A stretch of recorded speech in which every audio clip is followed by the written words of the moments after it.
I'd like to thank you all for coming out today to see an architect presents undeniable evidence for a 9/11 conspiracy between some in government and the media, mainstream media. I'm going to stick to a schedule, and the first hour will be on the World Trade Center, and the second hour will be on the Pentagon. I'm also going to stick to my notes here because I like to do these free form. They feel better that way. But on the other hand, if I do it that way, I always leave something out that I wish I would have put in the presentation. So the presentation will take the form of forensic evidence. You will be treated basically as the audience as a jury, and the evidence will be presented as if we were in a courtroom. And we will speak somewhat about what the government officials have said about 9/11 and how it happened and what happened, and then we will see the evidence and see if the evidence actually backs up their claim of what they've said. The government and the media have used the term conspiracy theories from the very beginning, and they still use it. Now they call some people 9/11 truthers if they're into looking into evidence. But the fact is the government also has a conspiracy theory. Of course, that is what they've told us from the very beginning on 9/11, 2001, which is that 4 jet airliners were hijacked by radical Muslim extremist, Islamo-fascist, as it just keeps getting longer, the term they use for them, and that they have crashed 2 of them into the, one into the North Tower, one into the South Tower of the World Trade Center, one into the Pentagon, and one crashed in Shanksville. And we will talk a little bit about all of those jetliners and what happened. And so let's get right into it. And at the end, you will be able, I will pass around a form, and I'll cover this form, everything on this form.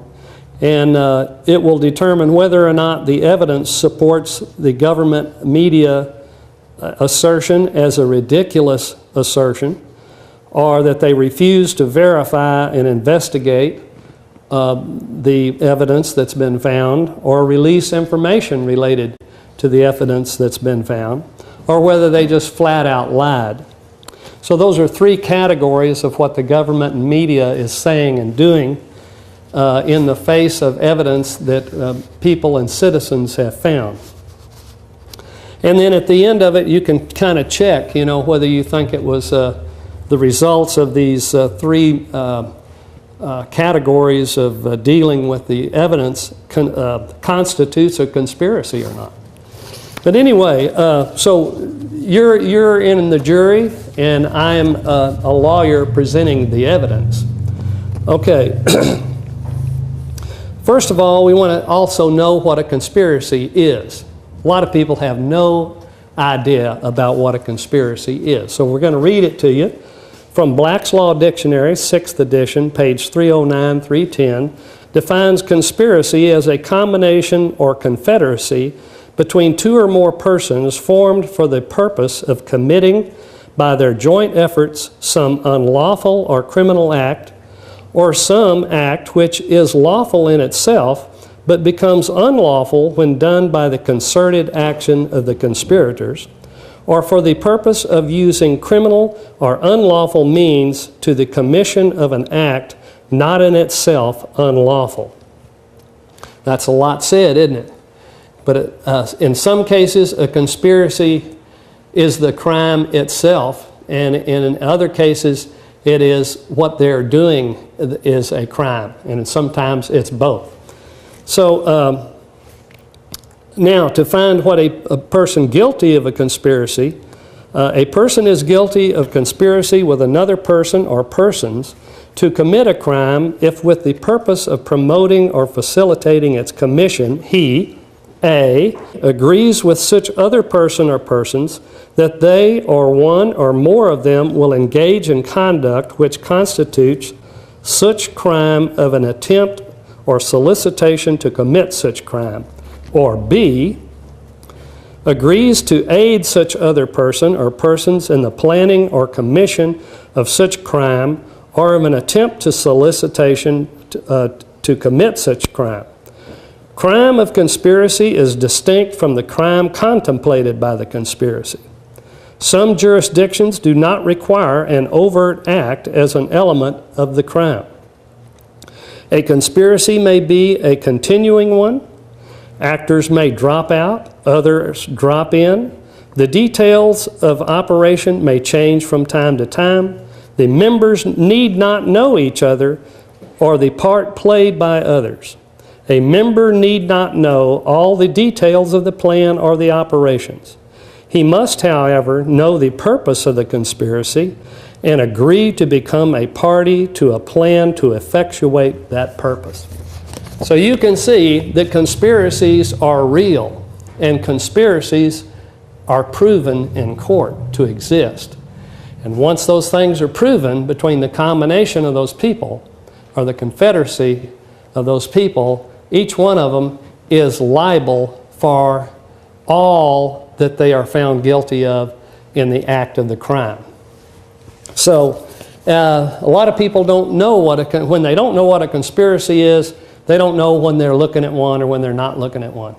A lot of people say, hey, you know, I don't believe in conspiracies, but I agree with the fact that we ought to be in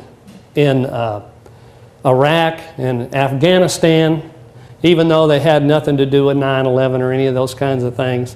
But I agree with the end. Well, even if you're not involved or know any of the parties, if you're in agreement with the crime going on, you think you're innocent. A lot of people have been convicted of a conspiracy when they did not know they were participating in it, because they didn't actually know what a conspiracy constituted. So anyway, just thought you better know that. Okay, now that we've determined what a conspiracy is, the first thing I wanted to tell you is what an architect really is, just shortly. Architects are not engineers. If he's an engineer, you actually call him an architect, an architectural engineer. That's an engineer that's specialized in architecture and went to some of both schools. Most architects are not engineers. In fact, first day of school in architecture, they said if you want to do structures, if you get into structures, we'll give you the telephone number of some really good engineers. So they didn't want you really solving structural problems. So what do architects do? Architects are generalists. They put together information, lots of it. They also organize other consultants. They are the overall lead person in charge of a project. They mainly design projects. For instance, the architect on the World Trade Center did not do any calculations for the structure of it. They hired a structural engineer. The structural engineer did all that. The architect did a lot of the design, how it looked. They also handled the materials, how the materials go together, what kind of materials are used, all the way down to the lighting, how much lighting was required. And they hire all kinds of consultants to come in and work under them. And then the architect coordinates all those consultants, puts it into one package, and when he's happy that all of this stuff is coordinated and put into one package properly and that it all fits together properly, and he's in charge of that, he has to review everything that every engineer and every consultant has done. Then he will stamp it and sign and seal it. So that's how they work. They're generalists. They know a little bit about everything and not enough about anything. Number two here is the history of the World Trade Center. I'd like to tell you a little bit about it, how it got started over here. This was a project actually by Rockefeller, the David Rockefeller. And it was for the redevelopment of the southern tip of Manhattan. And so they needed something to vitalize the area. They put together this project for the New York Port Authority. And they took about 10 years planning it and building it, maybe even more, 10 or 12 years. And in 1973, I do believe both towers were in completion, not everything around it, but both towers for sure. And actually, believe it or not, by 2001, these buildings had come into condemnation problems because it had a lot of it, about 60% of the building had asbestos fireproofing in it, and the city had warned them on several occasions that they either had to take that out or they would condemn the buildings. So these two twin towers were actually, you might call them, obsolete towers. The plaza, the four-story plaza that's under that connects underground under the plaza there. There's 4 stories of shopping under there. And that was also closed. That was closed because the shopping center wasn't really doing that well. And 6 weeks before 9/11, 2001, Larry Silverstein, who designed and built, well, he didn't design it, he's the land developer, had this building built. This is Building 7, which he had incorporated into the World Trade Center by a bridge, and it became known as World Trade Center 7. But he put in a bid in 2001 to lease the entire World Trade Center. It was up for lease. Quite why, I don't exactly know, but I don't think it had ever been leased before because this was a government project entirely. It was built by public funds, and it was administrated by a public entity. But Larry Silverstein, a private land developer, bought the lease on it for $100 million for 99 years. In the contract, he had a provision to rebuild the World Trade Center in case if it was destroyed by acts of terrorism. He also took out an insurance policy with a terrorism rider for $3.5 billion for an act of terrorism. Well, there were 2 jets involved in 9/11, 2001, so he claimed 2 incidents for $7 billion. And so far, he's collected about $4.3 billion of that, and then he sued the airlines for $12 billion for allowing their jets to crash into his buildings. And so that's kind of how that's looking at the moment. So that's some of the history, taking you right up to the time of 2001. Now, what has the government first told us, and the news media told us, is that the Twin Towers, after they collapsed, they had lots of shows on television, even Channel 9, showing these Twin Towers and how they were constructed. And they called this, their term for it was called a hollow tube. And so people got the idea that all that these buildings were exterior walls with no structure on the inside. Well, with a little investigation, you find out that these, let me turn to my little charts here.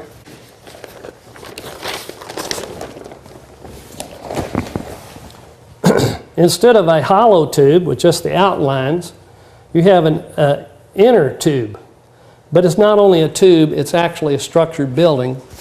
Some people call it, it's a gravity core. Actually, the way it was designed is it's heavy steel with a closed, rigid, connected matrix. That's what this is. And it's steel beams, steel girders, and heavy steel columns. The outside is 14 by 14 steel, high-grade, real high-grade heat strengthened steel, 100,000 psi, compared to the other 36,000 psi on the interior columns. So this is more than twice. The exterior columns, in terms of the steel, is more than twice as strong as the interior. Well, anyway, now the shell, this is really, not only is it just columns, these columns are connected with a large spandrel. Okay, this shows it a little bit. This right here is a spandrel panel. It's at least 2 inches thick of steel. It's 54 inches deep, 2 inches thick, and it's completely welded to all the columns. These gray lines here are the columns. They're only 3'3" to center line of the exterior columns, which leaves 2'1" between each column. So the columns are that far apart.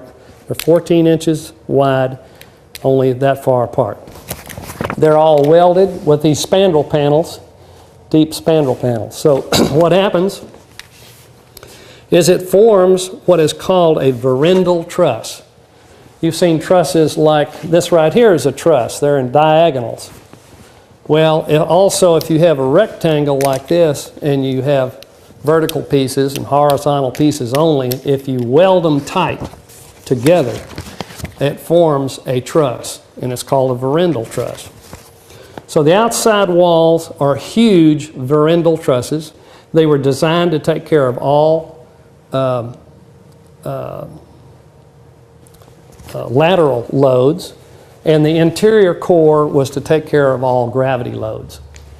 So now it also had a diaphragm space frame floors that connect the core to the shell. So that's what this is. These are the trusses, but the trusses go both ways. And whenever you have trusses going both ways, or structural members going both ways, they form what they call a diaphragm or a space frame. That's called a space frame.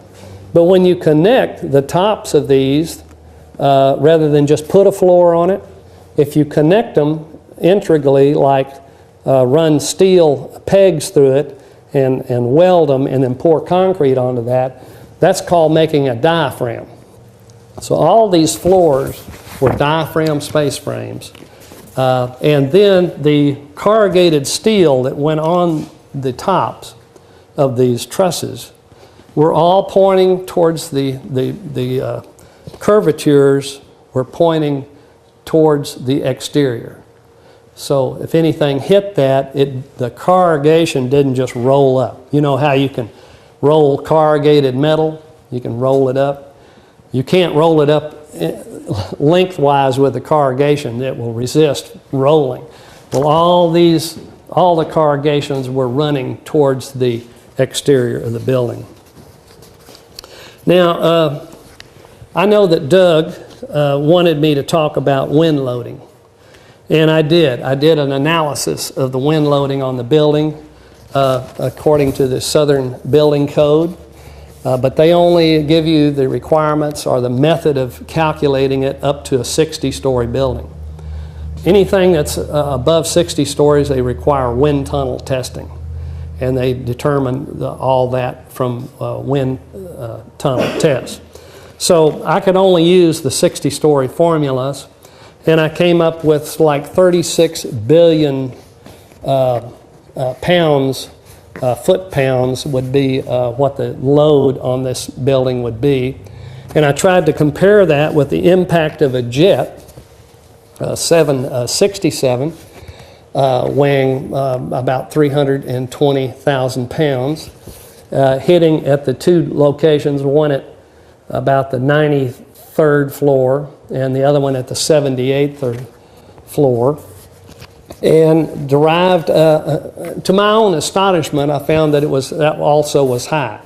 It was comparable, but you can't really calculate a jet hitting as one existing 380,000 pound load that's going to stay there. It's momentarily. It's not like taking this box right here and dropping it down on the floor. because that box still weighs the same amount and it's still on the floor. You calculate the impact load plus the load it still has. When you have a jet hit something, everything dissipates. The weight of it goes out the windows. The weight of the fuel ignites and blows up everywhere and gets out of the building. Also, the time it takes to stop something is involved in the load, the impact load. So once it pierced the skin, it was knocked around through all these columns, and you have to figure all of those angled vector loads as this stuff hit different columns and spun around. So what I'm telling you is it's almost impossible to calculate mathematically the real impact load of a jet hitting a building like this. I mean, that would be just pretty complicated because of the mathematics involved. So anyway, on the tops of this building was a 5-story hat truss. That's shown here in the red at the top. It was built right here in downtown McQueenie here. You can look out there. We have a train bridge that's got a truss on it, and a heavy truss. It's probably 2.5 stories, and it's maybe, if that much, maybe just 2 stories. And but its span is something like 200 feet or more. And it can take heavy loaded trains and park them out there, and there's no problem. Well, this 5-story truss only spans in one direction about 30 feet, and the other direction about 60 feet. So and it's taking all these, if there's any tension on this wall, it transfers it over here to the heavy core of the building.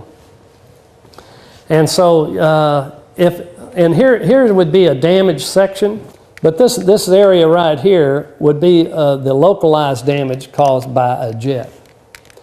And what happens is, because it's a space frame, the failure isn't from one side to the other all the way across because of the structural members running in both directions. So you only have localized collapse, and even FEMA said that that's what they had, was localized collapse.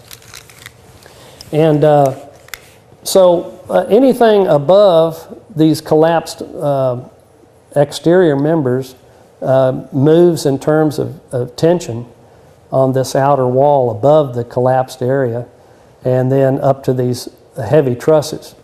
And that then transfers the load over to puts the other side also in tension, and then puts compression down on the gravity core of the building.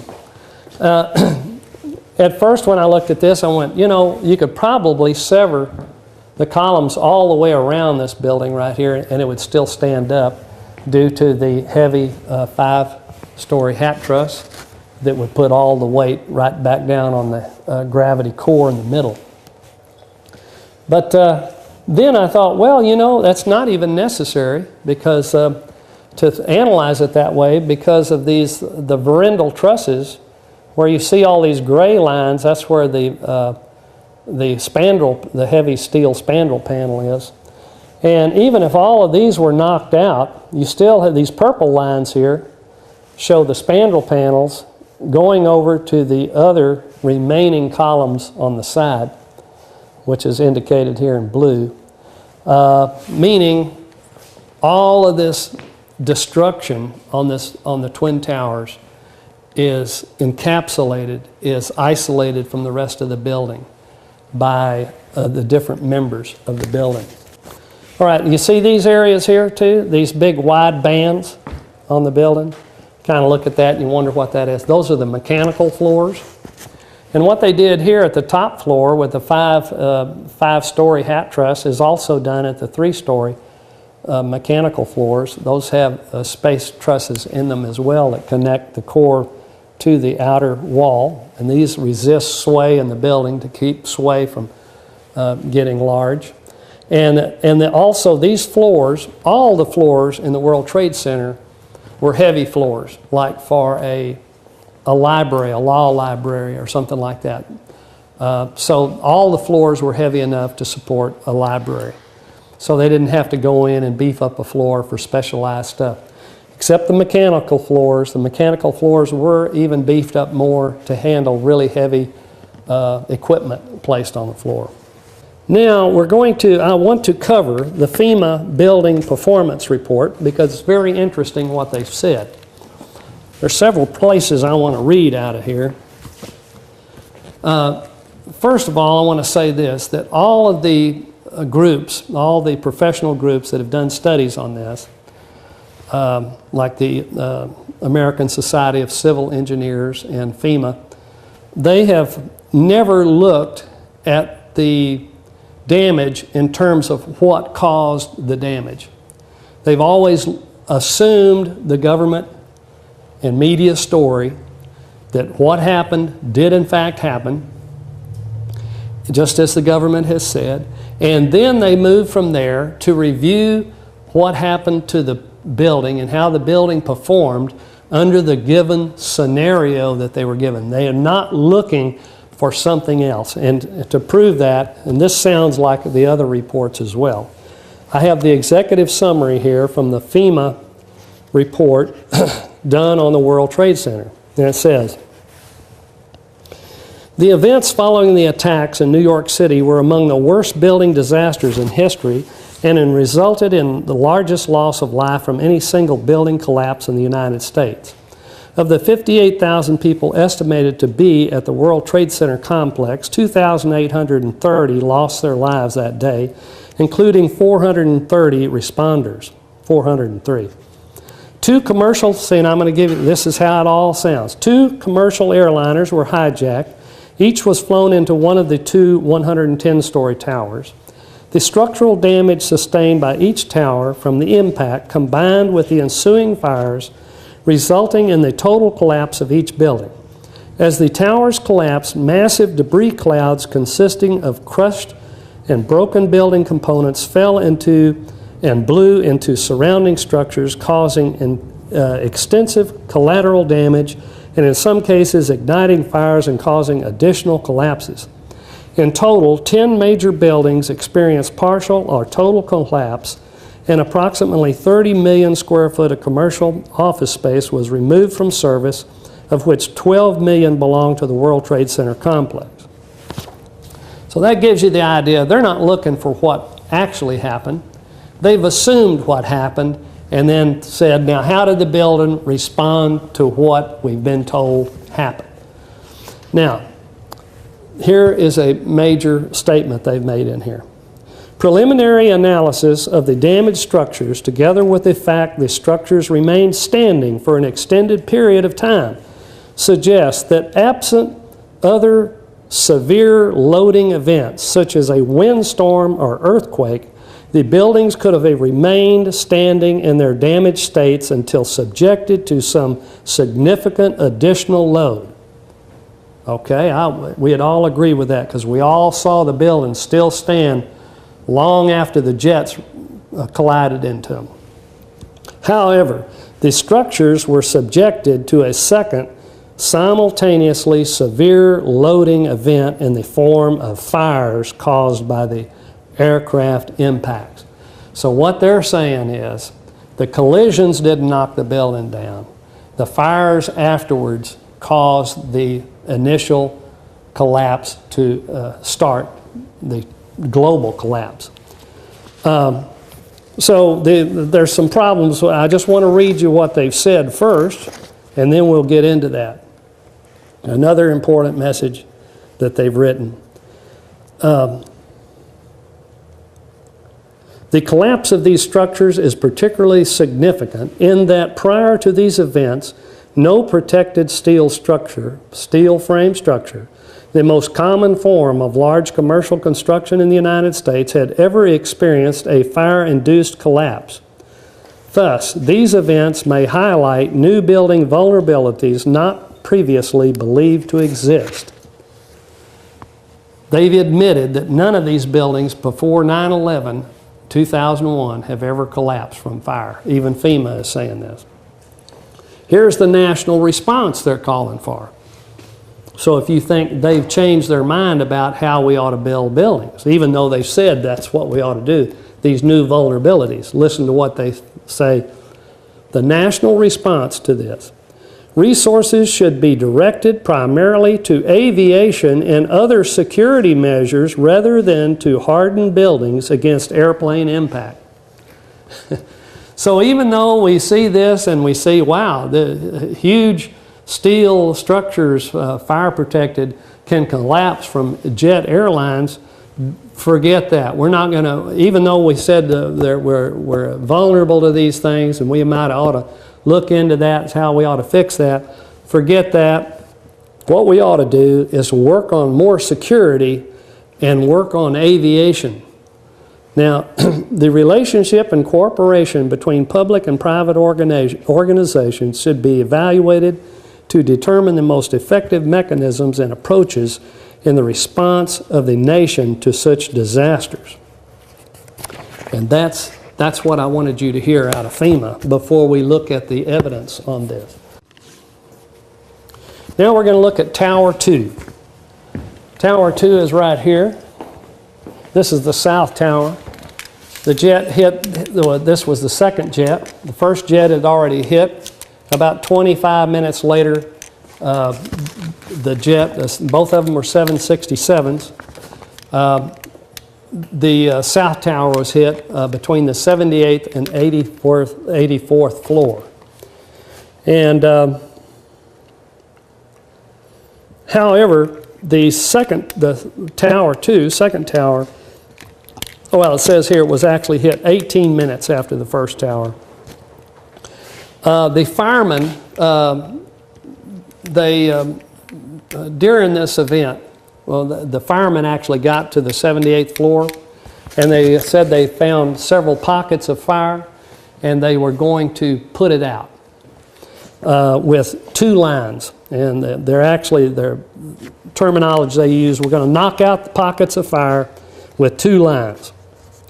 Now, this audio tape was not released until just a couple of years ago. It had been protected from others. The government wouldn't release these tapes until a couple of years ago when it was found out that the firemen were actually there. They saw a couple of some pockets of fire. They're going to put out all of it with 2 lines. And immediately after that statement on the radio, the building commenced to collapse. Now, right here about where the jet hit, this corner, it did hit at an angle in this corner, but the whole jet, whole wingspan did hit it. It toppled, it began to topple, it tilted in the easterly direction. This is west, that's north, this is east, this is south. So it tilted over building 4, which is this 10-story building here. It tilted 22 degrees. Now I want to show you this on my chart, show you how significant this is.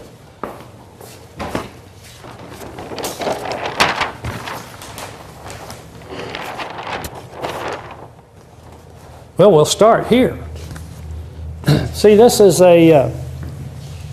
if this had been a natural collapse due to the weakening of the members by a jet, and this rotation started, you would expect that this whole top 32 floors would go off the top with integrity and likely just hit the ground as intact 33 stories of building. That's what you would have if it was natural. And this was what you'd have to resist a natural occurrence, is the center of gravity of the 32-story segment is the distance y, which is 192 feet. So what you would do here is you calculate the weight of the whole 32-story segment, and then you multiply it by, and the weight is 290,000 kips. And then the force moment of that would be the distance. See, here's the point of rotation is right here. So the y is 192 feet. What you do is you multiply 290,000 kips by 192 feet to get 55,680,000 foot kips, and each kip is 2,000 pounds. So what you need over here on the blue zone over here to stop this rotation, you would need an equal force being applied to the other side. Now, what was that force? Well, there wasn't. There was no force out there to resist that rotation. And of course, there's vectors in here. You'd have a downward vector as well, but once this center of gravity, and at a 22-degree slope, it's right over the edge, so that becomes null. This thing is going to go over the side. So, but what did you have? Instead of having a chunk like we saw on the other poster, you've got this smoldering pile of very small pile of rubble and dust. And dust is all over southern Manhattan, and you've got this very low stack of debris. So this is not natural. This could not have been a natural occurrence. That's just impossible. You can't have a chunk that huge begin rotation and just fall into dust, the whole building. So this is evidence that something else was going on here. Some reason this chunk didn't hit the ground like this. Here's another problem. If there's not explosive materials used somehow, and all the material is still there and not blown elsewhere, just stacking. This building is not built in the form that is conducive to what they call pancaking. Remember, the government said it was a pancake action that started. Pancake more applies to buildings that are made of slip form lift slab construction. Lift slab is where you go build a slab, you put columns up in the air, and you pour about 4 or 5 slabs down around the columns, and you put jacks under them, and you jack up each floor. You jack up another floor, and you jack up another floor around the columns, and you lock off the slab around the columns. These buildings have actually pancaked in history. You can look that up on the internet. Pancaking of buildings. It's a type of building. It's called lift slab construction. These buildings weren't lift slab at all. There was no way that these floors would just collapse and crash down around the columns. So anyway, what you would have here, if you had all the material still in this building and it just fell down with and it fell in its own footprint without any explosive aid, you would have a stack of debris 27 stories tall. All the slabs in that building, 110 of them above ground. This is a 23-story building.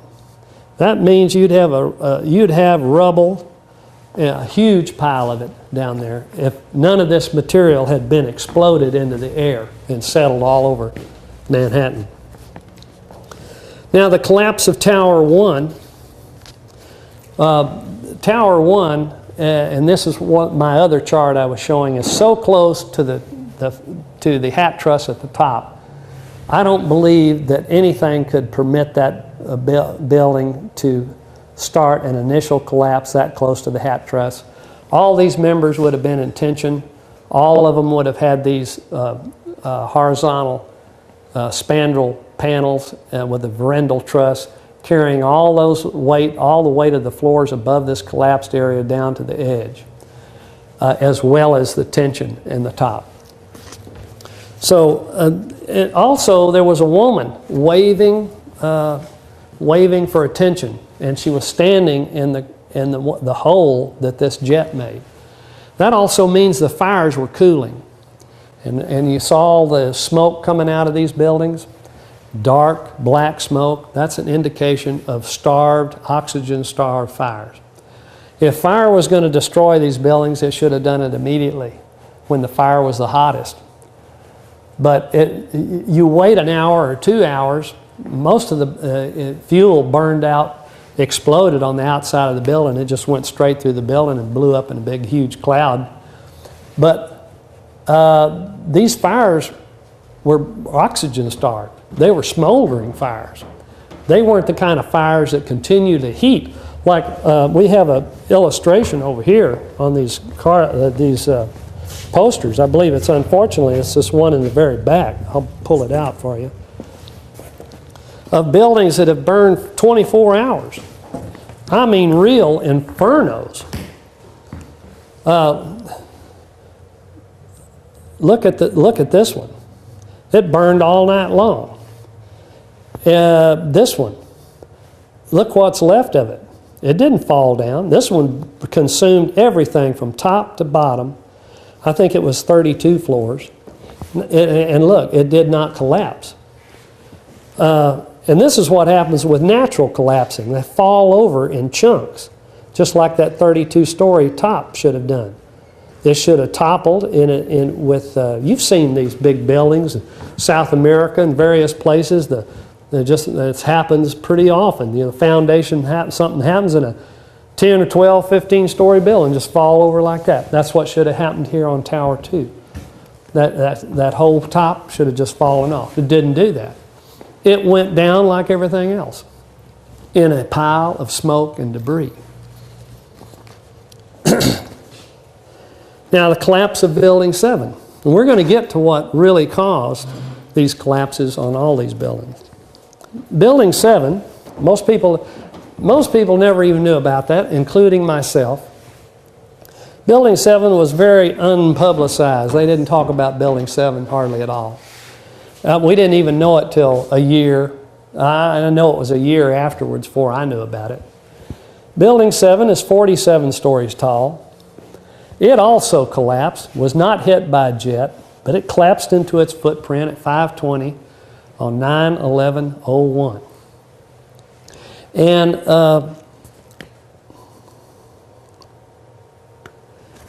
they have video of people giving a countdown for this collapse, saying 10, 9, 8, 7, 6. NIST, well, first of all, the first reports didn't even include Building 7 in it. And FEMA made some kind of statement like, I think I even have it on one of these posters, says, we don't really know why Building 7 fell. There needs to be more research. But the big key to this, to Building 7, came with an admission by Larry Silverstein, who I've talked about, who purchased the World Trade Center lease 6 weeks before 9/11. Here's a picture of him right here. There was a PBS video interview of him made 1 year later. It was called America Rebuilds. And PBS asked him what happened to Building 7. And I have his quote right here. I'll read it to you. It says, I remember getting a call from the fire commander telling me that they were not sure they were going to be able to contain the fire. And I said, we've had such terrible loss of life. Maybe the smartest thing to do is pull it. And they made that decision to pull, and we watched the building collapse, unquote. Well, anybody in the building industry knows what pull means. Pull means controlled demolition. Why don't you just demolish that building?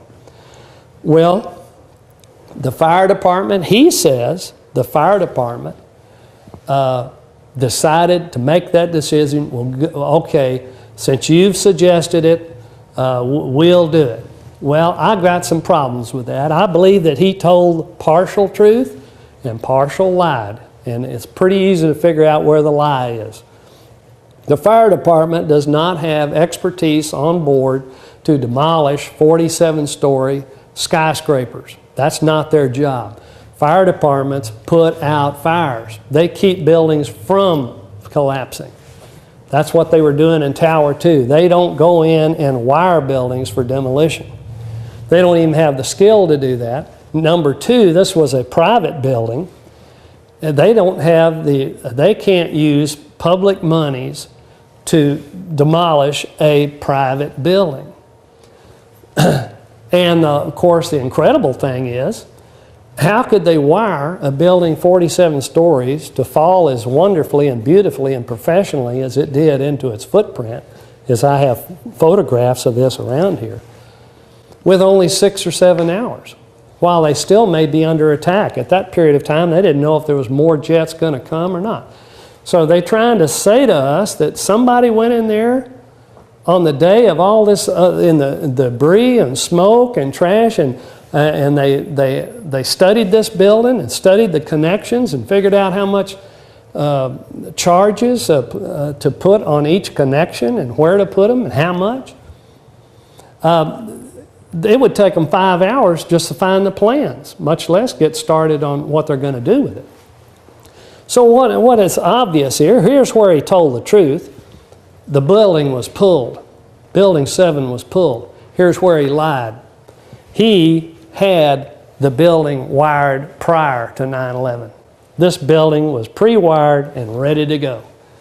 And when the planes hit, which he knew were going to hit, he waited for the right opportunity, talked to them and said, we're going to pull this building. So this building was conventionally demolished with conventional demolition that you can hire in every big city in the world. These were unconventional demolitions. But both of them were all of this was demolitions. If he can pre-wire this one prior to 9/11, he can certainly wire those two prior to 9/11. Now,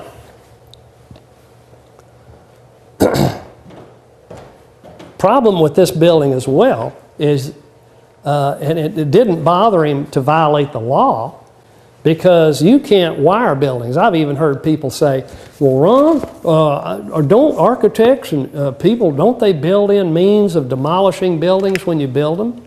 That's laughable. You talk about something funny. You go into an architect's office and tell them you want to build a 110-story skyscraper, but you want to put in the demolition charges for the future, and wait till it becomes obsolete and then you can. No, that does not happen. That's against the law. You cannot have a building wired for demolition while it's occupied. All of these buildings were occupied on 9/11/01. But this building was, we already know by Larry Silverstein's own admission, this building was wired in advance, and he knew it. And if he knew that, there's no reason why he couldn't have known and had something to do with providing the security for these two buildings to also be wired. And we're also going to find out what they were wired with. How many people have heard of nanothermite? Well, this is a new product. I'd never heard of it. Nanothermite came out in about 2000, year 2000. It's been made at Los Alamos Lab. And there's one other military lab that makes it. I forgot the name of it, but I know Los Alamos does. And it is a high-tech new demolition material. It's an intimate mix of very fine strands of aluminum and iron oxide, with some other things depending on what they want to do with it. It's very designable. They can do many different things with it. These strands are finer than a human hair. They have to be mixed in the right proportion. Some have said, okay, well, the material that you found in the dust samples of all three of these buildings just meant that, well, there was aluminum and there was iron in these buildings.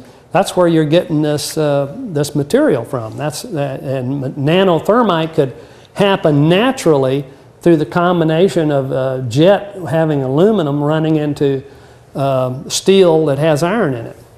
This is laughable. That's like saying, well, I tell you what let's do. Let's just throw some rocks and some old scrap steel in a big room and we'll heat it up, maybe we'll get a Chevrolet out of it. That's not how you make nanothermite. Nanothermite has to be made in a high-tech lab under very strict, regulated and design parameters. This is not anything you could make in a cave in Afghanistan. It's nothing I could make in my garage. That's not how that is made. And from the dust samples, every dust sample taken, which at least 4 have been tested, and they've been all from around this area, they all contain nanothermite. And some of this nanothermite is unignited. It's still, they subject it to a blowtorch and it'll blow up still. And the byproduct of this stuff they've been blowing up in the samples is molten iron, and it makes little bitty spheres. It goes out into the atmosphere and it makes little tiny round spheres of iron, cooled molten iron. Well, guess what was found in the basements of all 3 of the skyscrapers, 7, 1, and 2? Molten iron burned in the bottom, tons of it. Tons of molten iron burned in the basements of these towers, at least 6 weeks after the collapse. Now the funny thing about that, this was buried under all this debris. That means oxygen starved. Well, how do you have molten iron burning in an oxygen starved environment under the ground? Nanothermite creates its own oxygen for burning. And that's how it burns. It'll burn underwater. It'll burn anywhere because it makes its own oxygen to eat off of. So, and I'll also show you this. I wanted to at least show you you can get this on the internet. You go to, you can just type in nanothermite paper and it'll take you to one of the sites that has the paper that's done on it. I believe it's about 17 pages. Yeah, here it is. It's from the Open Chemical Physics Journal.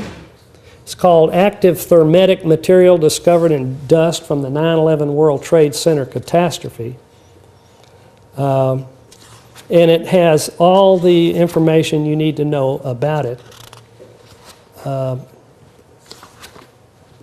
And proving beyond a shadow of a doubt that these buildings, that stuff shouldn't be in there, and it shouldn't have been on a jet. And they only talked about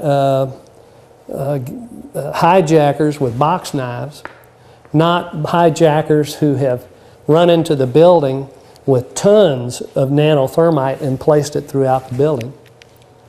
One of the things that makes this whole hijacking scenario by radical Muslim extremist Islamo-fascists, as old McCain used to love to say, the only thing that makes this ridiculous is that why would terrorists wire these buildings with tons of nanothermite and all these connections and then hijack a plane to run into it?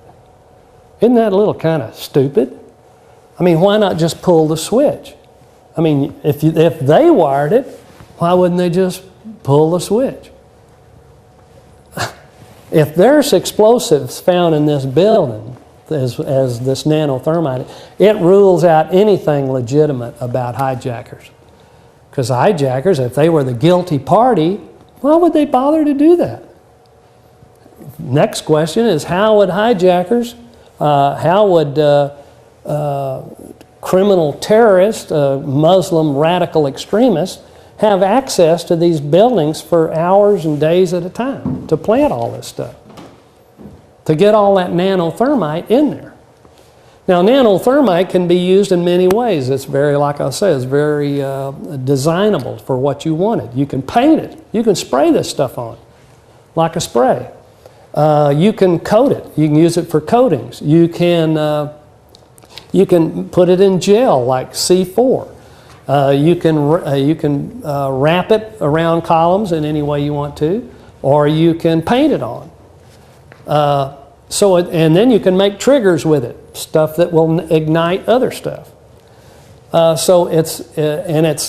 The residues and active thermite has been found in all the dust samples here. As well as its byproducts in the basements. Now, here's another thing I want you to consider about hijackers.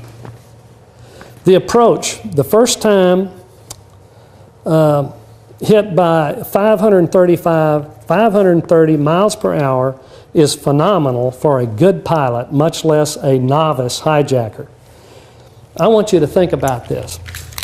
You see how both of these jets have hit the buildings entirely with their whole wingspan? Not one segment of the wing missed the building. The whole jet of both of them went right smack into the building. Now I want you to think of this in a different way.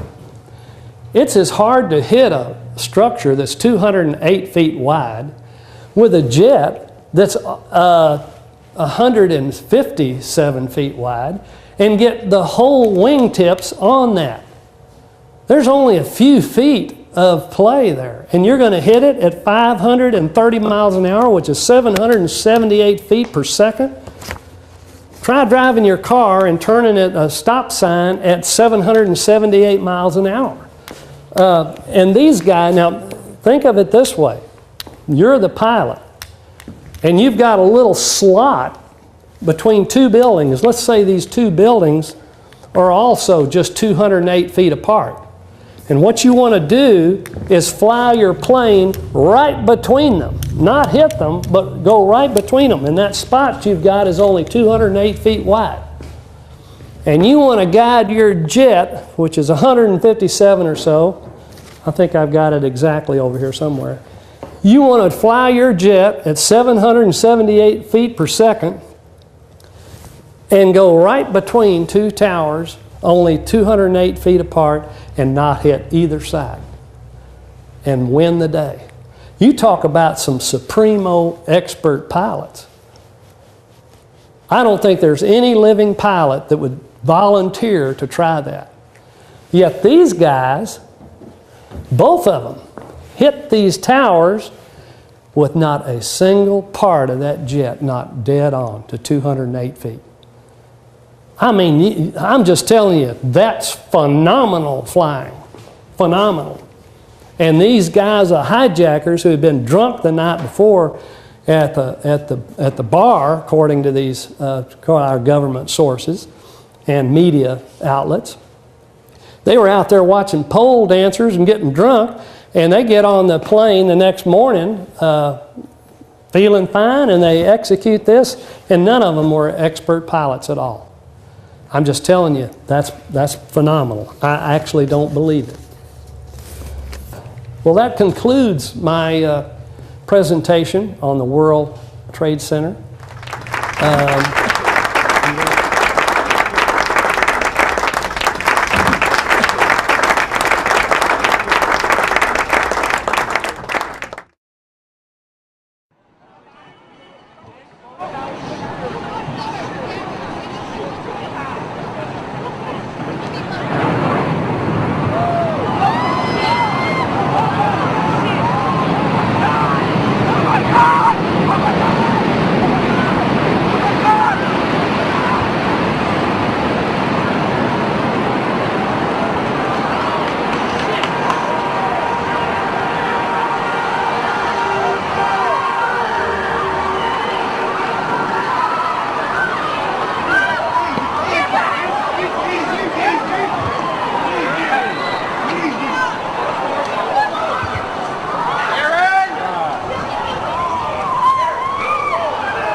Thank you, ladies and gentlemen, for watching our first segment on the World Trade Center. And now we're going to spend the second hour on the Pentagon and Shanksville. So getting right into this, we'd like to cover, first of all, what the American Society of Civil Engineers, who did the research on the Pentagon building in their performance report, like to bring up what they've said about it, some of the things. Again, as in the FEMA analysis of the World Trade Center and the NIST, National Institutes of Standards and Technology, their review of Building 7, all of these reports start with the assumption that the government story, or their theory, that hijackers hijacked 4 jets and collided them into the Twin Towers, into the Pentagon, and crashed at Shanksville. All of these reports assume that in the beginning, and they never question it or look for any other data of anything else. And all of them are interested in the performance of the building in response to what the government scenario is. What if it was, if the government suggests that it's a jet or even a particular flight, then that's assumed, and then they go and look at what has happened to the building in response. So, and that's the same way with the National Society of Civil Engineers performance report on the Pentagon. And let's just cover some of the evidence that we've been able to find or not find that points to something else. First of all, there's not been a single 757 part that's been verified, found at the Pentagon or shown at the Pentagon. They claim the FBI, and by the way, the National Society of Civil Engineers, did not know anything about the bodies or the plane or anything. Actually, that when they came in, it was already pretty much cleaned up. They just looked at columns and what was left in place after the cleanup, and they knew nothing of that. I mean, they weren't there like the day of or the day after. So they found none of that, and they just were relying on FBI reports, and they have a site plan of the damaged area, and they just report what the FBI told them. And so even though they have not shown a single part of the 757, they have found all the bodies of the passengers and the parts of the passengers that are the things they couldn't confirm as part of a particular passenger. By process of elimination, they said, well, this must be a hijacker because this doesn't fit anything else we found. So, but they have a site plan of this portion in here that shows the location of each body. And they say 189 people died here. Building 7 gets a lot of attention because there's so much information on how it was looking like the proof that it was a controlled demolition. But there were no people that died in Building 7. And the Pentagon is kind of, I'm a member, not a member, but I've signed a petition that was started by Architects and Engineers for 9/11 Truth. And by the way, I am an architect, in case you missed this in the film somewhere. I signed a petition there calling for a new investigation of the World Trade Center demolitions, in fact, is what they call it now. And but this group focuses mainly on the World Trade Center. They're not interested in the Pentagon, nor are they interested in Shanksville either. I'm sure they all know about stuff there, but they're focused on the World Trade Center. But let's remember, there are 189 people that died at the Pentagon. So we ought to be paying some attention. Even architects and engineers ought to be looking at the Pentagon. Now, as we were talking earlier on break, there are some aircraft parts that were shown in photographs, but these are confirmed not to be part of a 757. So as to this date, there have been no pictures or photographs of anything from a 757 with origin at the Pentagon. Now the approaches, let's talk about first the approach of the 757 to the Pentagon. Witnesses. Number one, there was several witnesses that were at a gas station. I think we were talking about that on break as well. And they saw the plane coming from the south, and then the government says that it was coming from a southerly direction, more so. And the black box also shows that it records this more northerly direction to confirm with the witnesses. Now, I'd also like to say at 778 feet per second, it'd be hard to really, as you on the ground in this plane at a very close to the ground position, I think it'd be hard to really determine much about that aircraft. Now, the black box flight data recorder shows the northerly approach, as I was talking about, more northerly, while the official path is more southerly. So the black box goes with the witnesses, and apparently there's no witnesses to confirm the government direction of approach. Well, the approach that's shown here is the government suggested approach, and we have a scale model of the 757. That's at 1 to 200, and this Pentagon is built at 1 to 200. And so each inch, and these are 2-inch squares I've drawn on here, each inch equals 16.667 feet.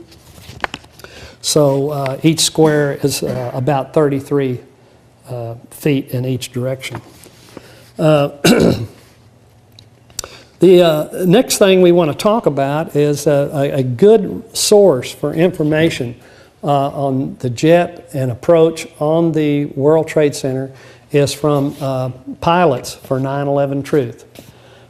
They've come up with some very good material. They also have a three-dimensional computer model showing the jets and their approach from the two different angles, supposed angle, the alleged angles.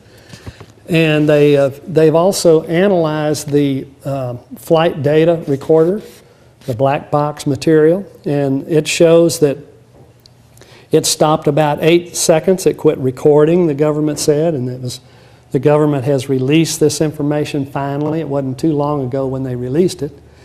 And then the pilots for 9/11 Truth did an analysis of it and found out that the plane is about 400 to 500 feet higher than what they say its location is.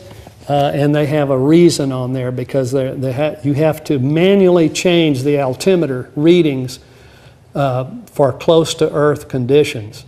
And it was set when they got up in the air, they moved it ahead, and when they came close to the Earth again, they did not move it back. So, and that's how they determined that it was not at the right height the government said. And that's on the black box data. Now, they also analyzed the approach, the government said, and 3,400 feet from the impact point going that direction is a tower that's 308 foot tall, that's in the direct path between buildings of the impact line. So this plane had to clear 308 feet. It had to take out a light pole, the first light pole. They said it took out 5 light poles. That's pretty amazing in itself, as a jet sent to pick up George Bush at Hobby Airport clipped 1 light pole and crashed. This jet took out 5 light poles, didn't leave a single part, and leveled off within seconds. I mean, not even seconds. We're talking, when this thing is approaching, Let me give you some idea of scale here. From this corner to that corner is 923 feet. So 1 second out here is probably about here, see? So you get an idea of how many seconds. So let's say the tower is out over here somewhere. It's not even to the end of the wall over there. So, and the tower is 4.3 seconds from impact. So it had to clear 304 feet, and 4.3 seconds later hit here. So it had to drop 304 feet. It had to clear, it had to hit the first light pole, which was 0.3 seconds, I believe, 0.3 seconds from the impact, hit the other 4 poles, and then it also had to level out. And so it leveled out probably just fractions of seconds at only maybe a foot or 2 foot above the ground, and then travel level until it hit the actual second floor right in half. So if the fuselage was this big, the second floor was right here. It just sliced, in other words, it sliced the plane in half. Now,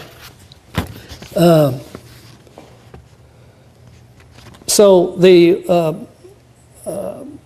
pilots for 9/11 Truth did a study of the arc from the tower to the impact point and discovered that the arc made a radius of 2,085 feet. And then they multiplied, they figured out the acceleration, which was the speed, 778, I think they used, times 778, so they squared it, and they divided it by the, I can't even remember what the formula is, but the result was that there was 10 Gs on the plane, and the plane can only do about 2.5 Gs. However, when not to get to, this is why I didn't do a chart of this finally, because when I tried to graph this at home myself on graph paper and figure it out, I was not coming up with the same thing, even I was using their same formulas and everything. I came up with a radius of about 8,000 feet, so that put the real G's at about 2.5. But that would be, even at that, that's the maximum what the jet can do itself. All these pilots apparently were crackerjacks. They take the planes to their absolute limits and do phenomenal acrobatics with them that normal pilots, so skilled pilots with 30,000 hours would have a hard time maneuvering. The obstacle field. We talked about the television antenna, the light poles. Now there's a generator here. Of course, they say it hit the corner, and I show and plan where the generator is, and it certainly hits the corner of it. And these circles on here, you can't see it from here, but they will have spools on them eventually. These spools were actually in place the day before, or on the 7th, September the 7th. The aerial photograph shows these spools in place. This jet went right over them at 2 feet above ground, and the spools are still sitting there. So that's some pretty phenomenal flying again to negotiate all these obstacles prior to hitting the building and not even disturb these spools. One of the witnesses said the jet almost hit their antenna on their car. Well, let me tell you what experienced pilots or anybody that flies knows about this. First of all, experienced pilots say you can't fly this kind of a plane. This is a passenger plane. It's called a big plane. It's built for flying. You can't fly this plane at 10 feet to the ground because you have what they call a ground effect. And it's at least the width of the wings. So if you are flying, and this wingspan here is 125 feet. So if this plane is flying anything less than 125 feet, it cannot go below that without just driving the nose. You'd have to crash it. It won't glide at that speed, at that close to the ground, because it's built to fly. They even build planes now that fly about 2 feet above the water. They start off in the water and they use very little speed, and they're gliders, and they build up just enough speed to get off the water, and they stay there, and they rely on what they call the ground effect. The wings, the area pushing air, which won't compress, and it pushes that air between them and the water, and it's called a ground effect plane. You can look that up on the internet too, and they show you some very neat crafts that fly around just 2 feet above the water with very little energy. So you can imagine what a 757 would do with its wingspan, which is larger. The area of the wingspan on a 757 is 2,000, it's over 2,000 square feet. So it's like flying your house plan. There's a lot of houses that have just 2,000 square feet. So to pick up a plane as big as your house and drive that at 500 miles an hour close to the ground, it's going to take off. I mean, you're going to compress air between it and the ground. So pilots have said that.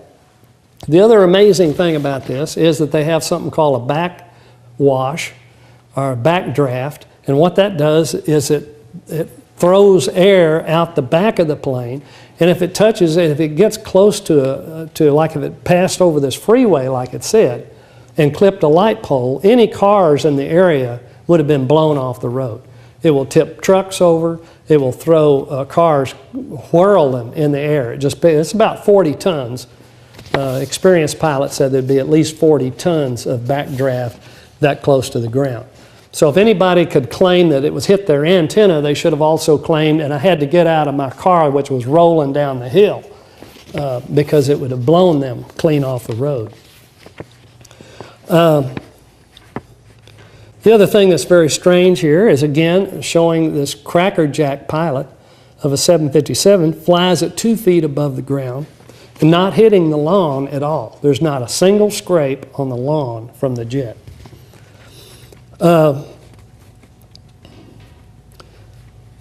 We've talked about the G effect, the G on the plane, the ground effect prevents the low flying.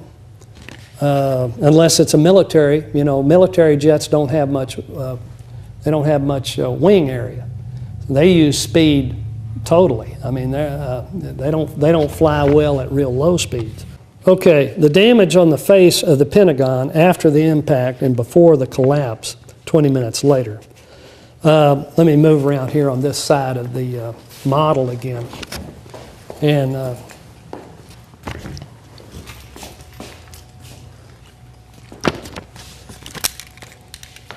This basically is the fuselage. They say, well, this is where the fuselage went in. And I'll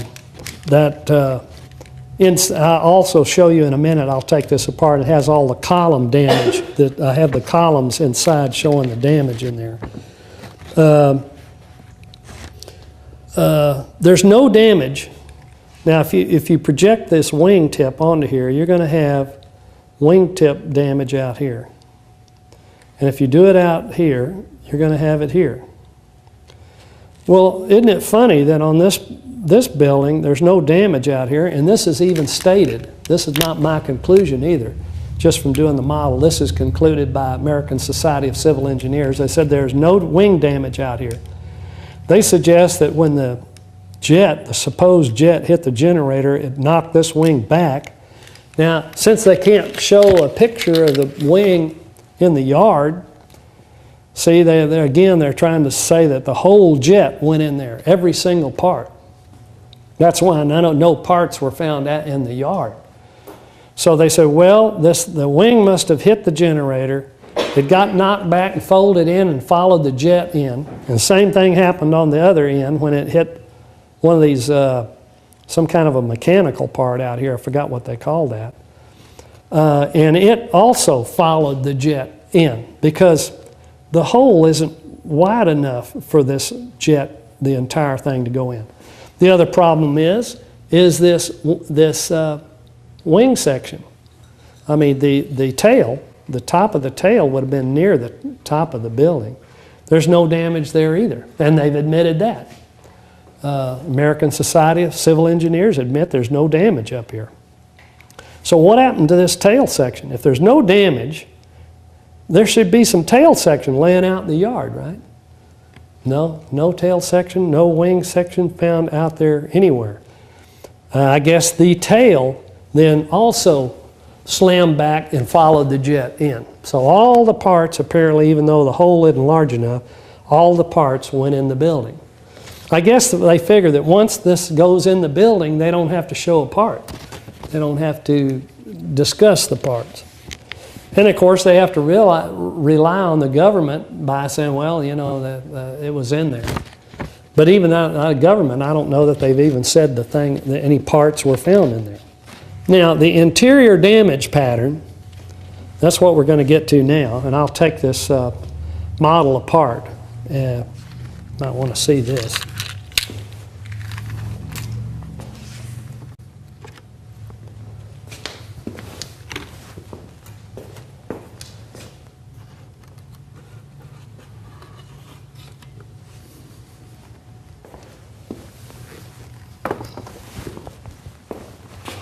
This shows all the damage and the hole where it came out. It went through, let's see, this is C, D, and E wing, C, D, and E ring. And here's the main, that's the fuselage, and they apparently are trying to make the suggestion that the fuselage itself came out this hole in the AE drive. This is one area that's open for vehicles to drive in. And then the lower level is sustained all the column damage, mostly. The second floor only had 2 columns that were severely damaged, and you can see these here. And the yellow columns are very minor damage. So you can see that there's not many real, the blue ones are also non-functional. But the red ones are severe, like gone or missing are really severe. I found that also amazing. It was very tricky. They used red, the color of red, to locate columns that were either missing or impaired beyond function. Well, it doesn't really tell you much about it. And then the blue ones, they say more severe damage, but less than red. And then yellow, and then there's green and yellow. And yellow is the least. And then they located the white ones are ones that are totally undamaged. So you can see what the damage pattern is inside the building. And by the time the fuselage goes through the hole here, there's nothing but yellow and white columns. I mean, and how it goes through there without severe damage is very interesting. And these little black boxes on the second floor, that shows where the floors collapsed. And the strange thing about the second floor is that so few columns were damaged. And here's what the American Society of Civil Engineers said as a result. The plane, this is their own language, and I can read it to you if you'd like. The plane must have slipped into the first floor. It did not go into the second floor. Even though there were bodies found on the second floor, there were not, and some of these bodies, of course, were people that were in the building. But there was the main part of the destruction was on the first floor. So they concluded that once it hit, even though it hit almost right on the second floor like a knife blade, the whole plane, the whole fuselage and everything went into the first floor. So that is pretty phenomenal too. At 530 miles an hour, a jet that hits right in the middle of a floor, it all goes suddenly into the first floor at level flight. You know, I might see that if it was at an angle going into it like this. You might say, well, it hit the first floor and just slid in there, but it wasn't sliding. And why is it not sliding? Because remember those photos they released? The photos were taken over here in the corner. They were looking right down here, and they say, well, there it is. And it's, of course, it's hiding behind another stand they have sitting here. So you only see, I don't even know what you see. It's so nondescript. And so, and they say, well, it was in level flight. And it was only 2 feet off the ground. And the whole plane slid into the first floor and did minor damage to the second floor. I still believe that the hole in the back wall is being so perfectly round and so straight on with this line.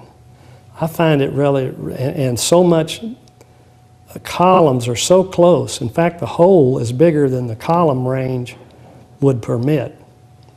I'm just wondering how in the world, and the reason, let me tell you a reason why I did this model. When you look at the report that the American Society of Civil Engineers put out, they don't draw to scale. Why wouldn't they draw to scale? I mean, there's something about drawing to scale gives you more information than drawing not to scale.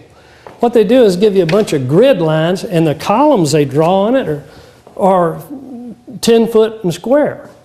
So you look at it, it means totally nothing. You know where the columns are, that they're on a certain grid line. But you don't know, you can't determine what happened, what is in line with water. If there's is there an opening wide enough for that to get in? How wide? They don't give it to you. It's like a general way of just giving you some information. So anyway, I took their general information and turned it into a scale model that would actually show, is there a path large enough for that to travel? And if it is, does it damage anything else on its path?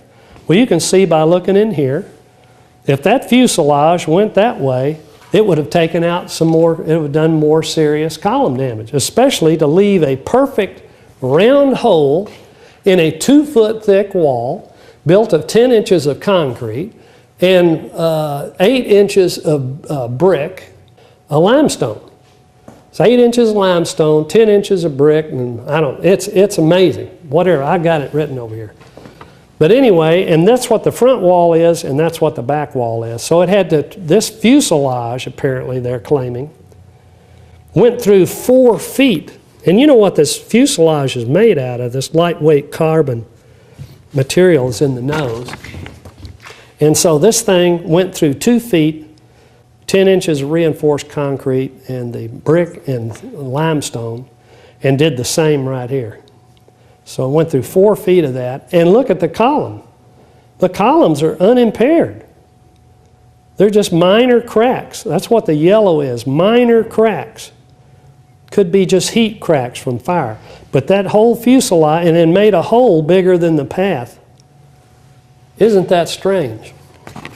And one of the photos of the Pentagon, released by people in the Pentagon, show members of even Rumsfeld or some high-up official helping to carry a big box that's covered in a blue tarp, and they're removing it from the Pentagon yard and after on 9/11. And these guys are in suits and ties. They're not workers. They're not firemen. These guys are executives. They are high officials, and they are moving something out of this area covered with a blue tarp.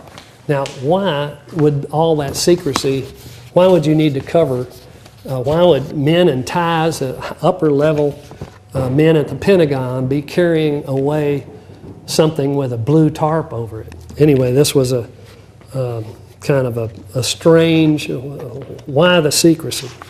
Anyway, I think I've covered this before. The National Transportation Safety Board was the one that finally released the the black box flight data recorder that was just analyzed by pilots for 9/11 Truth.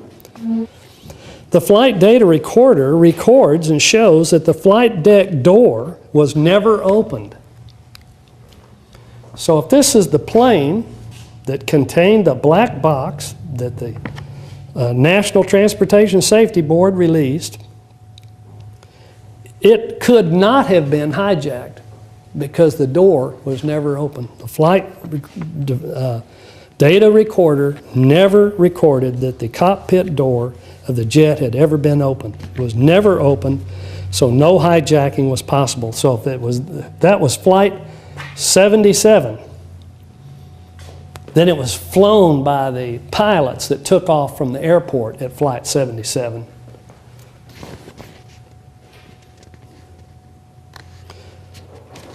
But I think that this is sufficient proof that that this 757, a 757, could not pierce this wall in this fashion, leave these spools undamaged, hit a generator, not leave any parts in the yard anywhere, go through the building through 4 feet of hard material, and have a path through a undamaged column zone, and then bust out at the back in a hole larger than the path through the columns. And that's all I have for the Pentagon. Now moving on to Shanksville, and I guarantee you Shanksville will even be shorter than the Pentagon, but you'll love the information on it. And I am eventually going to do a model of Shanksville. It's going to be the easiest model I ever built. It'll be just a hole, it'll be a little ditch. I'm going to have a model with a big model with a ditch. It's going to be in scale 6 foot deep, how wide? 12 foot wide and about 20 feet long, about the size of a small trailer, utility trailer. And I'm going to put some something that looks like bean cans and trash and paper in it. And that's going to be the crash site for Flight 93. Well, here's the evidence. The mayor of Shanksville says that no 757 jet parts, bodies, or evidence of a plane or jet crash was ever found at Shanksville. The only thing he ever said was the FBI told him they found something out in the woods.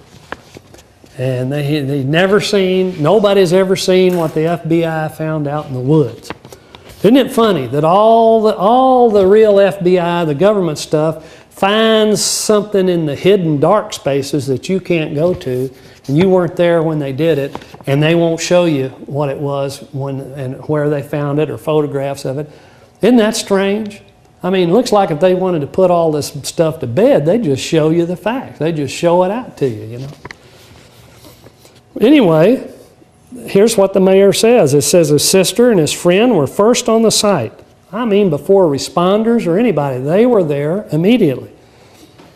They saw nothing but a 5 foot by 20 foot ditch, 6 foot deep. Not a nothing in there, but it looked like a trash pit.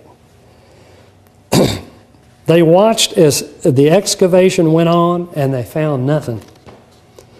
The same is said by a Fox News correspondent that was played. Some of you may have seen it. You could probably Google that on the internet and find Fox News correspondent Shanksville, and you'll find him saying the same thing, that it doesn't look like there's a crash of any plane here at all. So that concludes even Shanksville, and you could direct yourselves to that great movie about Flight 93, which may in fact be total fiction. But it certainly did not crash in Shanksville or anywhere around there. So if it crashed somewhere else that nobody knows about, except the FBI, which knows all things in secret. Book that came out after that, which fascinated me by that. Do you think I did? Yes. Let me say this. There's been all kinds of information out there about that too, that voices can be copied and engineered and reused to say anything they want to, so that calls can be made to sound like your loved one and they are not making the call. Somebody else is making the call using your voice and structuring your sentences and statements any way they want to. This has been developed technology, and it's now in use. And So whether or not that happened, again, let me say this about what this presentation was about. This presentation was not about proving what did happen or where anything is. It is about what did not happen, and if what we have been told is actually the truth. And what we can say is, I think without any hesitation, is that the Twin Towers in Building 7 were brought down with nanothermite. This one in a conventional fashion. This one in an unconditional, a non-traditional fashion. But all were brought down with controlled demolition. And it was done. I think we can conclude that without doubt that nanothermite was used in it. And this is not something that hijackers could have done at all. And the next question is, why would hijackers do this if it was them that wired it? And how dumb would it be for people to wire these buildings and then supposedly wait around for hijackers to hijack a jet and run into it and then blow it up? Ron, can I speculate as to the answer to that question? If you study the terrorist attacks in Israel, it's very common to set off a bomb in a coffee shop or a bookstore, and then when the first responders go to that site, there's a secondary bomb because they're able to kill government workers, they're able to kill more people. Is it possible that some operative wired these buildings, and then the purpose of the airplane was to get the dramatic news because they knew that everybody would be watching, and then the secondary explosion was to bring the buildings down as a complete and total terrorist act? Is that a good explanation as to why they may have been wired in advance? Well, I think it's ridiculous. If I was a terrorist, I wouldn't want to be the guy that volunteers. I'm wanting to meet Allah, and tomorrow I'm going to be with the 70 virgins, and I'm doing it just for television, just for something that looks good. Isn't that the purpose of terrorism? Is to suggest to the public that we can control your feelings, we can control what you see, and we can do it anytime we want, and we can do it in a very dramatic way. Doesn't the terrorist community tend to do that? Well, I'd say that hey, I guess anything would be possible. No, I don't even think everything is possible. Not everything is possible. I'd say that what happened here, with that scenario, you still can't get around the fact that somebody had to have secured access to this building for months, or at least a month, to put this material in here. You can't do this stuff overnight. Correct. It's not like the night before they wired it and then they got into the jets the next day. This stuff had to be planned. They had to be many of them. They had to be in virtually every floor of the building, if not every third floor. That's still a lot of floors. You got to have access to most every column. There's a lot of work involved in here, and you've had to have a lot of controlled access and secret access. Somebody had to provide you secret access and protected access to these buildings. This could not have been done by terrorists, period. So who did it and why? Well, let me say this, terrorist, let's back up a minute. When we use the word terrorist, we're assuming foreign terrorists or terrorists from where they've said they're from, Afghanistan or Iraq, or they're radical Muslim extremists, Islamofascists, as good old McCain used to say. If it's really them, they just can't get the access to it. Now, and if it's an American terrorist, yeah, they had access to it. If you're going to talk about some officials in our government or some people in our government working with some civilians and working with even others from foreign countries, say Israel, for example, who stands to gain? What is the only country that's really gained from all of this 9/11 event? where we have hundreds of thousands of Americans tromping all over the Middle East, destroying 2 countries in the Middle East, where Israel is hated. The only country that's benefited from this is Israel. And I know let me tell you, I'm sure the architects and engineers for 9/11 Truth are going to turn over. They've done this before. They really can't stand me saying this, but it's just the truth. I don't care. And it's just like talking about 9/11, about talking about these towers. The truth is the truth. America has not benefited from these wars. We've had a lot of our own people killed. It's cost us billions of dollars. The World Trade Center, the first injection into our monetary system, was $200 billion of new paper money entered the very day to keep our money floating. And they've had injections of that paper currency every year since then in terms of billions. The problem with our economics is not only just this stuff that's just happened with these bank frauds and the derivatives scam and all that. It also started here. This is where they started trashing the money. This is where we started borrowing billions of dollars to go kick these people that apparently look fairly innocent of these crimes at the moment. Now, that's not, first of all, what is a terrorist? We need to get back to definitions. Terrorist is a person that will either harm people or property, their lives and their property, and they do it or either threaten to harm them for the purpose of changing a political policy. Well, that includes everybody. Anybody that attempts to change a political policy by using harm or the threat of harm, wouldn't that include George Bush, Dick Cheney, Donald Rumsfeld, some of those architects of the Iraq War? I can't remember his name. He was in the Defense Department.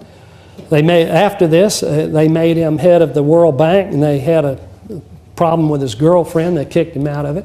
Anyway, these guys, if they actually were involved in this or in the cover-up of this information and wanted and saw that the purpose of all this was to get into the Middle East, which they've said they wanted the New American Century, the Partnership for the New American Century, they ought to, the correct word for that would still be PNAC. It would be Partnership for the New Conspiracy. And the new conspiracy was to be a powerful and built-up powerful nation that would institute a police state at home and get into the Middle East and develop all these technologies to surveil everyone and to clamp down on their freedoms and practice it in Iraq and come home and do it in America. So if that's the purpose, if that's what the goal, and bring America down from an independent nation into a new world order as a slave state with all the other states of the world, if that's what the goal is, then I believe that George Bush and all these other people I've named and many more others up there in Washington and Karl Rove and all these guys that we're going to fix and to reinstitute into our government again after the other con guy, whatever his name is, we're right back to where we were with the same people under this same scenario. Somebody mentioned, was there any evidence of the hijackers at all? And I have a paper here. It's called, you can look this up on the internet. It's No Evidence That Muslims Hijacked Planes on 9/11. And it's, I don't know how long it is. It goes into great detail. It's 9 pages long with references all over everything. It's over 60 references to prove that there's not one single shred of evidence that these 19 hijackers ever, any one of them ever boarded a jet of any kind there on these planes on 9/11. Not one single shred. None of the manifests from the official manifest from any of the airlines have ever been released. So some of the ones that have been released, partial manifests from the government that they say came from there, they've been changed over and over again. And even the cameras that they sometimes show a picture of one of these supposed terrorists in an airport. But that wasn't the boarding. There's no boarding pass, there's no boarding stub, there's no evidence whatsoever that these 19 men actually got on these jets. So to put it mildly, if the government actually had to prove their case, they couldn't do it. The government cannot prove their case. So I think we're living in a mythological world. We might as well be worshiping Athena and the Roman god. And I guess if one of our presidents declare himself to be a god, or we're just going to have to go along with it, because you can't question this kind of stuff. I believe that what we have today is there's two groups of people. One that has opinions, and the other group of people are the ones that have facts. And the people that want to believe, and it's based on desire, if you want to believe that the government did not have any involvement with the 9/11, or people in government, and let me say this, when I use the word government, it doesn't mean everybody and every level of government. It means some people in government, some actors. It doesn't mean all of them. But this desire, and let me say what this desire is based upon. It's based upon not knowing what to do. Most people like to know what to do after they hear something. Well, you write your congressman. Oh, I tell you what you do. You elect somebody different. I know what you do. You send the military. You ask your congressman to send out the military. Well, what happens if it's some kind of strange mix that involves your own government, where they're working with foreigners? And I'm actually thinking this World Trade Center and was actually done by foreigners. I don't believe it was actually American FBI members or CIA that wired this building. But I do believe somebody wired it, and I believe they had secured access to it, and that meant they had to have American help and American cover-up. So I believe strongly that we have a foreign power, a foreign army, special ops group that is working in our country, and that needs to be rooted out of here, because that is way bad stuff. And it's connected with our government. So who do you call? Who do you write?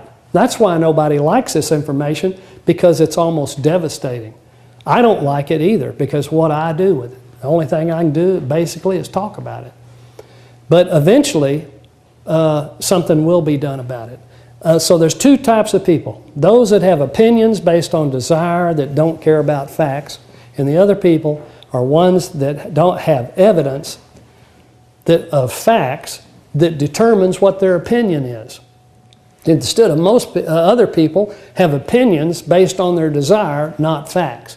So what we have to do, what we should do, is use our evidence with the facts of our evidence, and to change people's desire, change their opinion, so that something changes in the country. There's only one other thing I'd like to say about that, though, is that we're going to need God's help on this, because this stuff is big, it involves our government, and eventually we're just going to have some miraculous intervention. God's going to have to work through individual people, and we're going to have His supernatural intervention, because this stuff is big. It's real big, and you don't fight it by writing your congressman. I think it's good for you too, but don't expect any major changes, because you see what the major media does to these people. They trashed Ron Paul on 9/11. They trashed Deborah Medina on 9/11. And they're going to trash everybody else that has even followers. They don't have to believe the facts about 9/11. They can just have somebody in their camp that's holding up a sign saying Deborah Medina, and then have a little 9/11 was an inside job. That spells death for her campaign. So what they're trying to do is weed out all people who question 9/11. So the only people left for politics are people that buy the myth of 9/11. And what are they doing with that myth? They're changing all the policies of America. They're clamping down on the liberties. They're getting us involved in every country in the world. They're clamping down on them in England. We're not the only country that's suffering from this 9/11 stuff. England buys all this garbage, all their politicians, their upper level stuff. And Spain, many of these countries are in the same pattern, and it's by the same global masters that are orchestrating this stuff. And that's why we have a major job ahead of us. But it's doable. Let me say this, the Bible is full of evidence that wicked, degraded societies and corrupt societies do fail. And they will be purged. And there's no reason on earth that this can't happen again. And that we can't be part of this purging of this diabolical type of mentality that's running this thing. I think that's all I can wrap up with. Thank you very much for coming.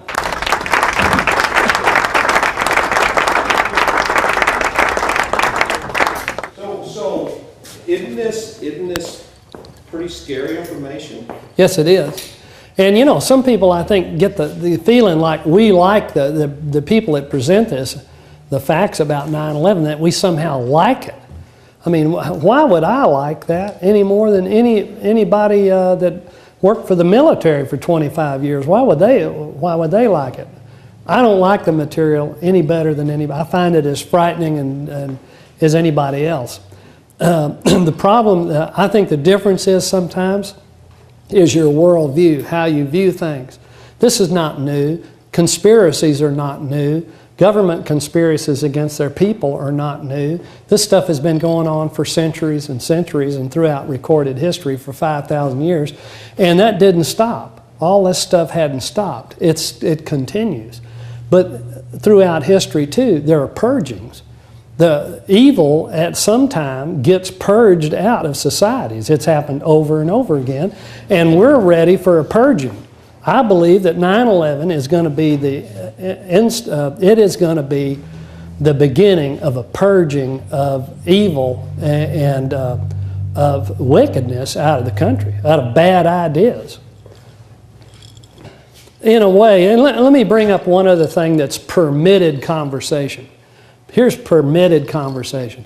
If you'd like to talk about how the government covered up or was inept at knowing what the terrorists, the Middle Eastern terrorists, were doing prior to 9/11, and why they didn't follow up investigation of these 19 supposed hijackers. This is all very good conversation for them. They love that because it's still on the presumption that these 19 guys did it. So they want to talk endlessly about, oh yeah, she knew about him and she reported him to the FBI and the FBI sat on the information. All that's irrelevant. The reason? Because the evidence now supports the fact that there weren't any hijackers. That wasn't a hijack job. This was a demolition job done by nanothermite. It was all done on the inside. So all that talk about what they knew about some Middle Eastern terrorist and why they were sitting on it and didn't reveal this or that is total bunk and garbage. It's a waste of time. We need to find out who on the inside. We need to talk. Larry Silverstein ought to be indicted. This guy knows all about the World Trade Center. He's even partially admitted it. And this is another evidence of conspiracy. Nobody has even called this guy on the phone. They've never arrested him. They've never taken him downtown. They've never talked to him about this strange comment he made about pulling Building 7. Is that not interesting? Isn't there some investigator in America that would say, you know what, that's pretty interesting. I would like to talk to him in detail downtown under a big light, in a room, smoke-filled. And I want to find out what Larry Silverstein knows about this whole World Trade Center business and nanothermite. I'd want to ask him that. Why hasn't he been asked? And this is why I said at the beginning, we need to ask ourselves 3 questions. Is their assertion ridiculous? Number 1. Number 2, have they investigated or covered up? Or number 3, have they lied? And you're going to find out that every piece of evidence that I've talked about today, the government has either lied about it, they've either covered up or refused to investigate it, or either they made a totally ridiculous assertion that nobody would believe. Now, what does that all add up to? It adds up to with one overwhelming conclusion. We're living in a major conspiracy between government, the media, and a foreign country.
I'd like to thank you all for coming out today to see an architect presents undeniable evidence for a 9/11 conspiracy between some in government and the media, mainstream media. I'm going to stick to a schedule, and the first hour will be on the World Trade Center, and the second hour will be on the Pentagon.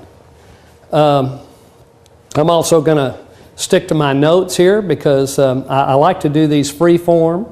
They feel better that way. But on the other hand, if I do it that way, I always leave something out that I wish I would have put in the presentation. So the presentation will take the form of forensic evidence. You will be treated basically as the audience as a jury, and the evidence will be presented as if we were in a courtroom. And we will speak somewhat about what the government officials have said about 9/11 and how it happened and what happened. And then we will see the evidence and see if the evidence actually backs up their claim of what they've said. The government and the media have used the term conspiracy theories from the very beginning, and they still use it. Now they call some people 9/11 truthers if they're into looking into evidence. But the fact is the government also has a conspiracy theory. Of course, that is what they've told us from the very beginning on 9/11, 2001, which is that 4 jet airliners were hijacked by radical Muslim extremist, Islamo-fascist, as it just keeps getting longer, the term they use for them, and that they have crashed 2 of them into the one about everything and not enough about anything. Number 2 here is the history of the World Trade Center. I'd like to tell you a little bit about it, how it got started over here.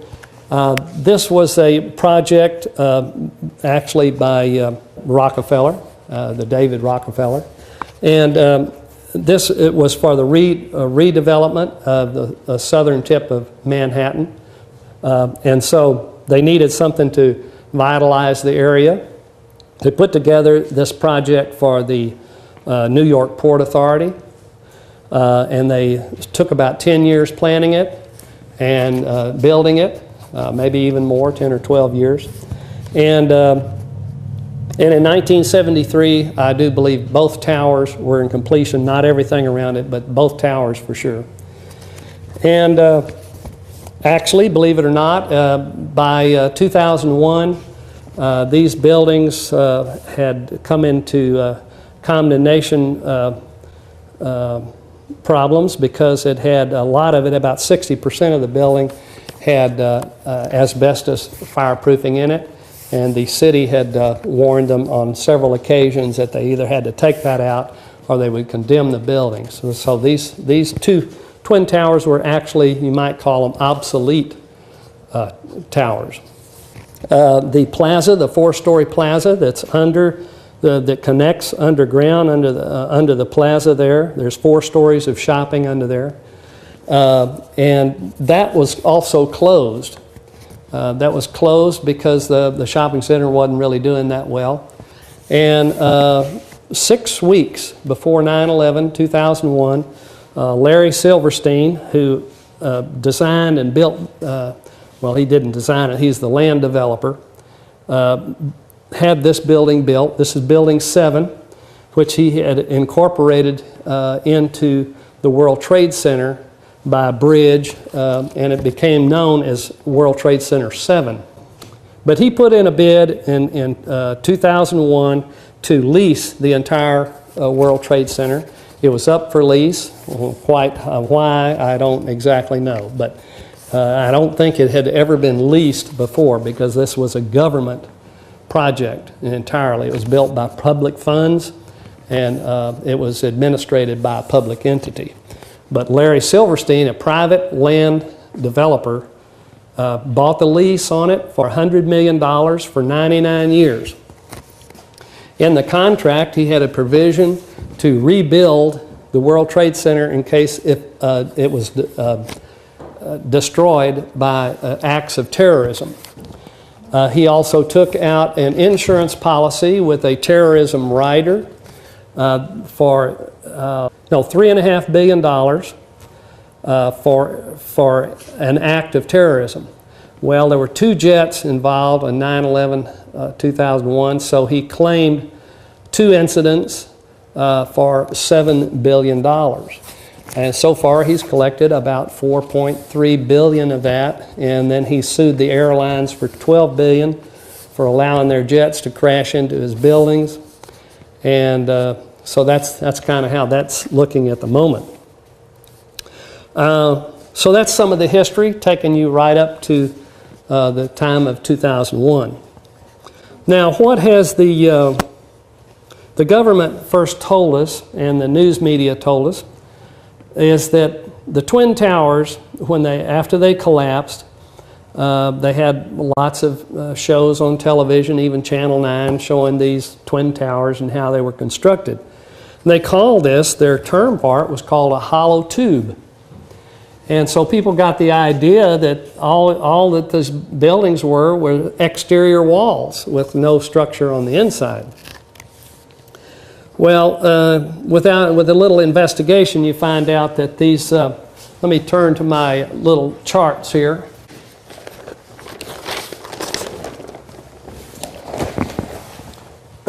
Instead of a hollow tube with just the outlines, you have an inner tube.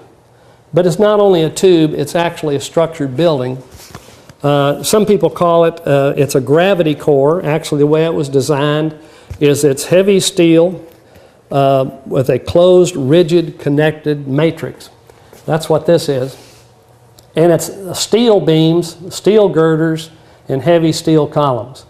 The outside is 14 by 14 steel, high-grade, real high-grade heat strengthened steel, 100,000 psi compared to the other 36,000 psi on the interior columns. So this is more than twice. The exterior columns, in terms of the steel, is more than twice as strong as the interior.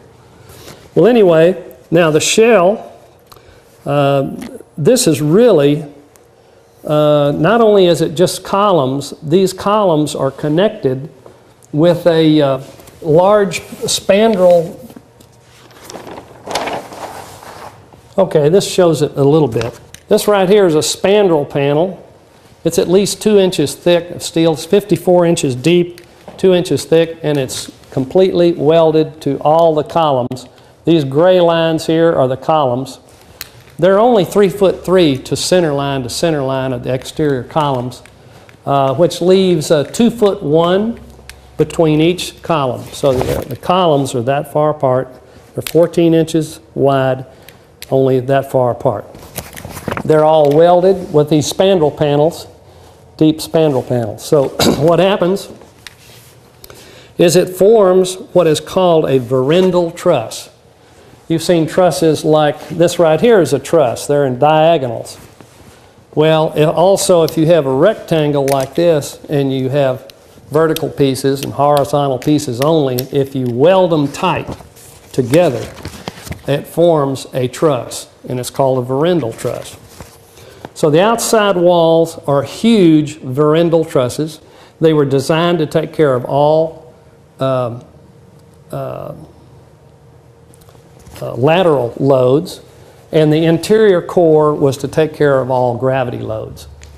So now it also had a diaphragm space frame floors that connect the core to the shell.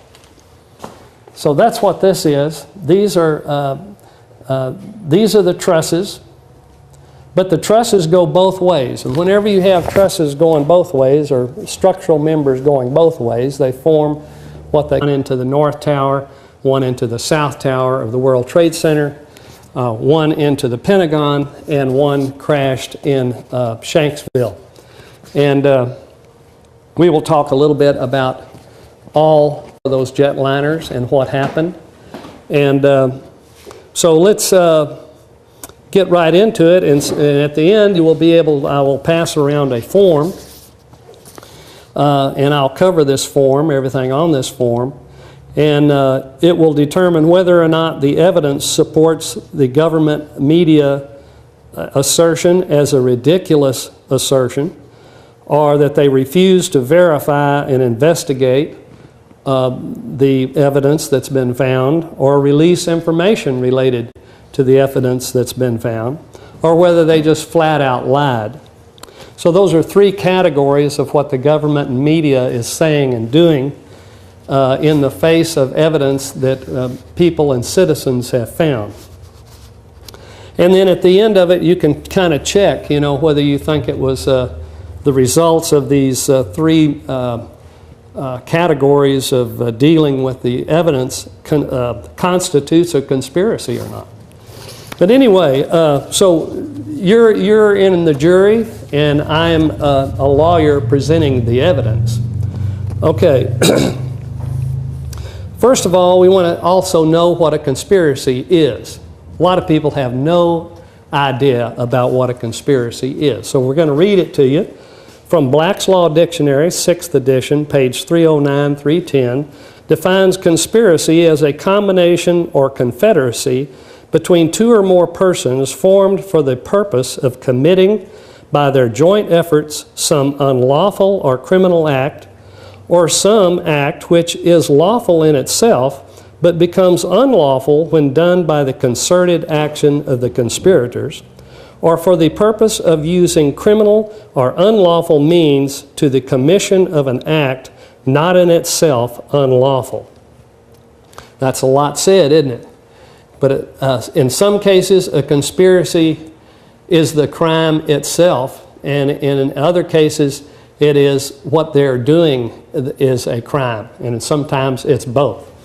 So now, to find what a person guilty of a conspiracy, a person is guilty of conspiracy with another person or persons to commit a crime if with the purpose of promoting or facilitating its commission, he, A, agrees with such other person or persons that they or one or more of them will engage in conduct which constitutes such crime of an attempt or solicitation to commit such crime, or B, agrees to aid such other person or persons in the planning or commission of such crime or of an attempt to solicitation to commit such crime. Crime of conspiracy is distinct from the crime contemplated by the conspiracy. Some jurisdictions do not require an overt act as an element of the crime. A conspiracy may be a continuing one. Actors may drop out, others drop in. The details of operation may change from time to time. The members need not know each other or the part played by others. A member need not know all the details of the plan or the operations. He must, however, know the purpose of the conspiracy and agree to become a party to a plan to effectuate that purpose. So you can see that conspiracies are real, and conspiracies are proven in court to exist. And once those things are proven between the combination of those people, or the confederacy of those people, each one of them is liable for all that they are found guilty of in the act of the crime. So a lot of people don't know when they don't know what a conspiracy is, they don't know when they're looking at one or when they're not looking at one.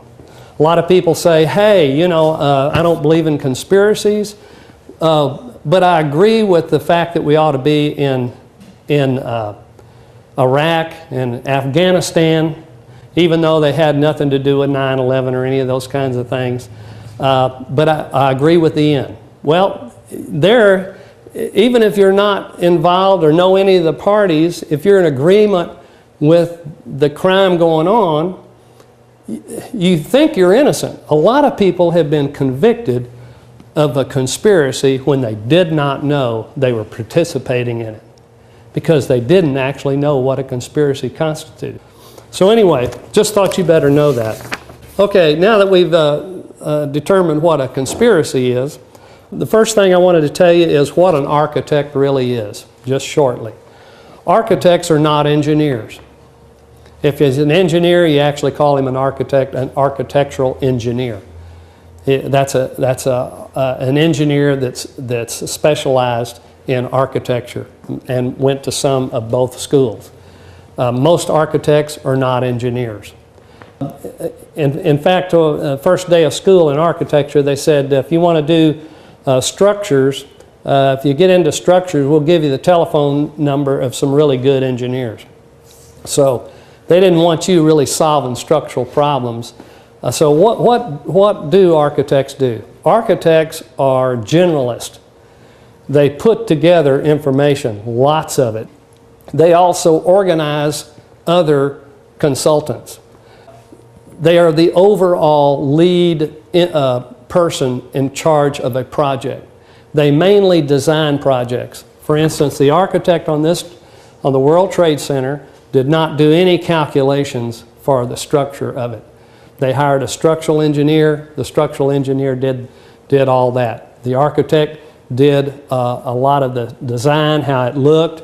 They also handled the materials, how the materials go together, what kind of materials are used, all the way down to the lighting, how much lighting was required. And they hire all kinds of consultants to come in and work under them. And then the architect coordinates all those consultants, puts it into one package, and when he's happy that all of this stuff is coordinated and put into one package properly and that it all fits together properly, and he's in charge of that, he has to review everything that every engineer and every consultant has done.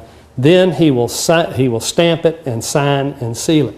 So that's how they work. They're generalists. They know a little bit about